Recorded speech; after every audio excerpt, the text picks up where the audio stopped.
छत्तीसगढ़ में सियासी संकट पर पूर्व सीएम रमन सिंह का बड़ा बयान आया है। सीएम भूपेश बघेल और स्वास्थ्य मंत्री के मुद्दे पर रमन सिंह बोले, दोनों के चेहरे की चमक देखकर की जा सकती है तुलना। मैं इतना ही बोलना समझता हूं पर्याप्त।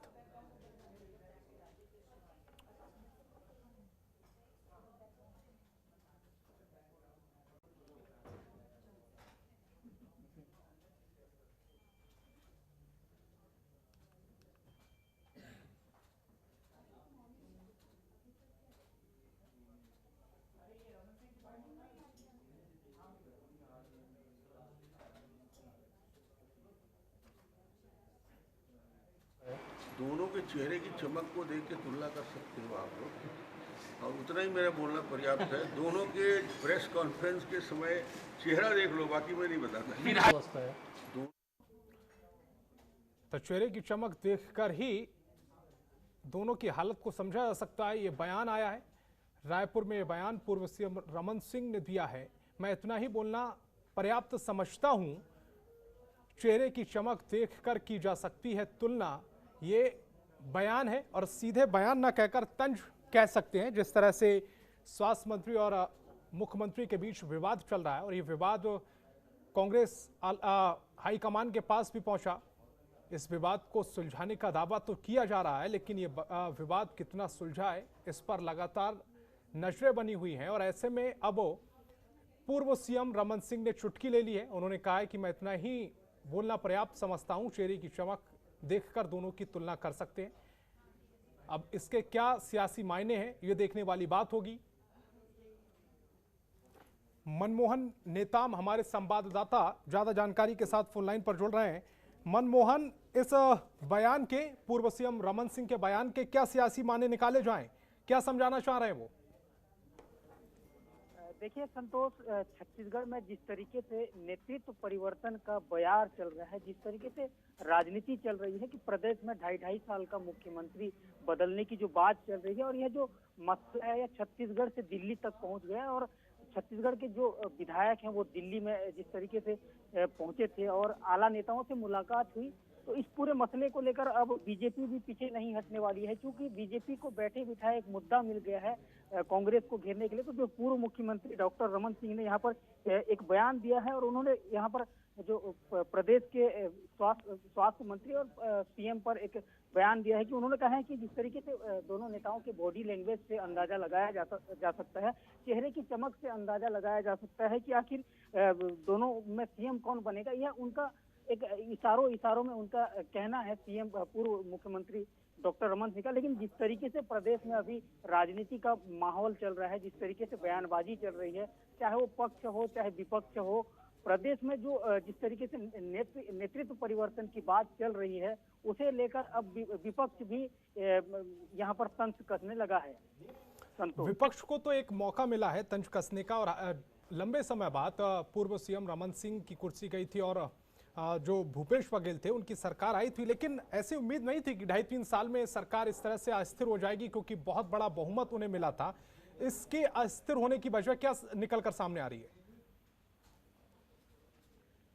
संतोष, निश्चित तौर पे बता दूं कि जिस तरीके से प्रदेश में कांग्रेस पार्टी 15 साल वनवास सत्ता में आई और सत्ता में आने के बाद शुरुआती दौर में ही यह कहा गया था कि 2.5 साल का सीएम होगा। मतलब साफ तौर पर जो पीएस बाबा हैं और जो भूपेश बघेल के बीच में 2.5 साल की जो बात हुई थी, 2.5 साल का सीएम चुना जाएगा। लेकिन 2.5 साल होने के बाद जिस तरीके से अभी माहौल गर्म होता जा रहा है और जिस तरीके से कयास लगाया जा रहा है कि फिर से अभी नए सीएम बनाए जाएंगे, तो कहीं ना कहीं कांग्रेस के लिए आने वाले समय में यह नुकसान पहुंचा सकता है संतोष। क्योंकि लंबे अरसे के बाद प्रदेश में कांग्रेस की सरकार बनी है और कांग्रेस की सरकार बनने के बाद लोगों को उम्मीद है कि किसी एक नेतृत्व करने वाले के हिसाब से 5 साल संचालित किया जाएगा, 5 साल चुनाव लोगों को संचालित किया जाएगा।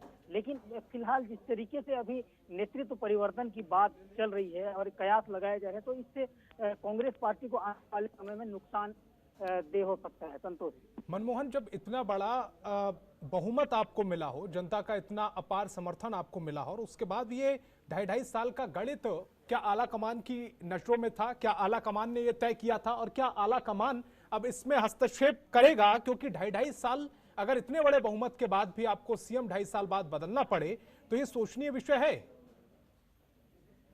संतोष, निश्चित तौर पे हाईकमान के जो आला नेता हैं, बड़े दिग्गज नेता हैं, वो इस पूरे मामले को लेकर बयान देने से बच रहे हैं। लेकिन बीच बीच में देखा यह जाता है कि जो स्वास्थ्य मंत्री है टीएस सिंहदेव, वो इशारों इशारों में बहुत सारे बयानबाजी देते हैं कि खिलाड़ी, हर कोई खिलाड़ी चाहता है कि वो कप्तान बने, और तरह तरह के जो उनके जो बयान आते हैं, और जिस तरीके से वो अभी लंबे लंबे समय के बाद दिल्ली में, बहुत दिनों तक वो दिल्ली में डेरा जमाए थे, तो इससे कयास लगाए जा रहे हैं। और सीएम का भी दिल्ली जाना, विधायकों का भी दिल्ली जाना, यह निश्चित तौर पे यह इशारों इशारों में यह बताया जा सकता है संतोष, कि आने वाले समय में नेतृत्व परिवर्तन हो सकता है। क्योंकि अब कुछ ही दिनों में जो शीर्ष नेतृत्व के नेता हैं राहुल गांधी, वो छत्तीसगढ़ दौरे पर आ रहे हैं। संतोष। मनमोहन, इस तमाम जानकारी के लिए आपका बहुत बहुत शुक्रिया। तो स्थिति ये बनी हुई है छत्तीसगढ़ की कि 2.5 साल पहले जब छत्तीसगढ़ की सत्ता पर भूपेश बघेल काबिज हुए थे, कांग्रेस काबिज हुई थी, तभी इस फूट का बीज बो दिया गया था। 2.5 साल का जो सीएम पद के लिए आश्वासन दिया गया था, उसी के साथ इस विवाद का बीज भी बो दिया गया था।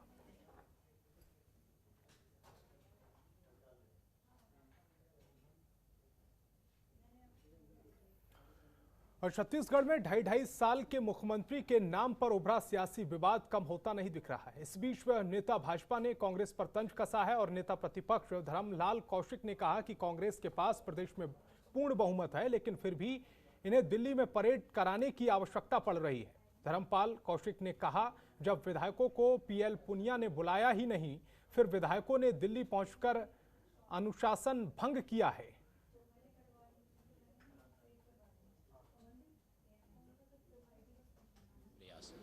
और अब जिस प्रकार से प्रेशर पॉलिटिक्स, मुझे लगता है कि शायद इसकी आवश्यकता नहीं थी।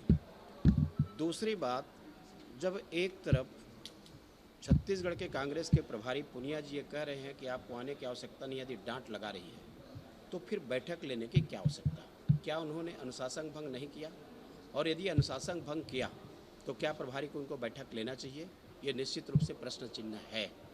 और इसके पीछे जो दबाव बनाने का प्रयास या जो भी प्रयास, और जब दोनों का बयान अभी भी देखेंगे तो कंट्रोवर्सी आ रहा है, उससे ऐसा नहीं लगता कि मामला सुलझ गया है, बल्कि कहीं ना कहीं उसमें बाकी है, ये स्पष्ट दिखाई दे रहा है। और छत्तीसगढ़ में फिलहाल सियासी घमासान मचा हुआ है। इसी बीच राज्यसभा सांसद रामविचार नेताम ने रामानुजगंज से कांग्रेस विधायक बृहस्पति सिंह पर एफआईआर दर्ज कराने कोतवाली में आवेदन दिया है। आपको बता दें कि पिछले साल विधायक बृहस्पति सिंह ने बयान दिया था कि रामविचार नेताम उनकी हत्या कराने को लेकर यज्ञ करा रहे हैं और बकरों की बलि भी दे रहे हैं। अपने बयान को लेकर हमेशा सुर्खियों में रहने वाले रामानुजगंज के कांग्रेस विधायक बृहस्पति सिंह पर एफआईआर दर्ज करने की मांग को लेकर राज्यसभा सांसद रामविचार नेताम ने भाजपा पदाधिकारियों के साथ शुक्रवार को कोतवाली पहुंचकर सीएसपी को आवेदन सौंप दिया है।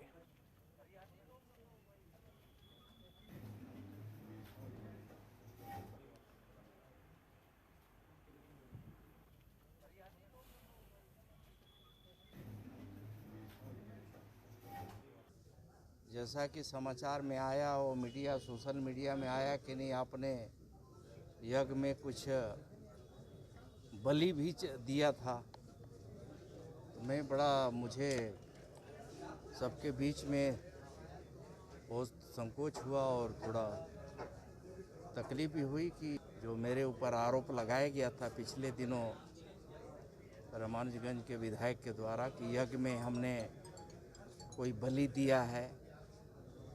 दिया और उसे मारने के लिए बलि दिलवाया गया है।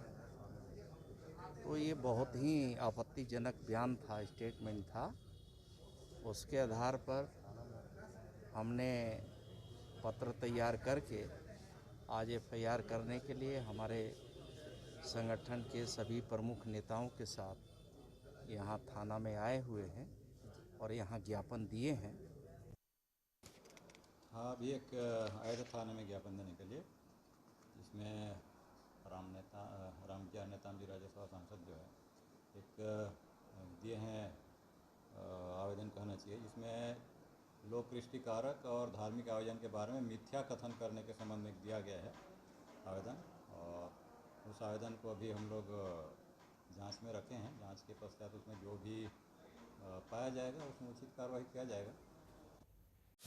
खबरों के निष्पक्ष विश्लेषण के लिए सब्सक्राइब करें Jantantra TV and press the bell icon. Never miss any update.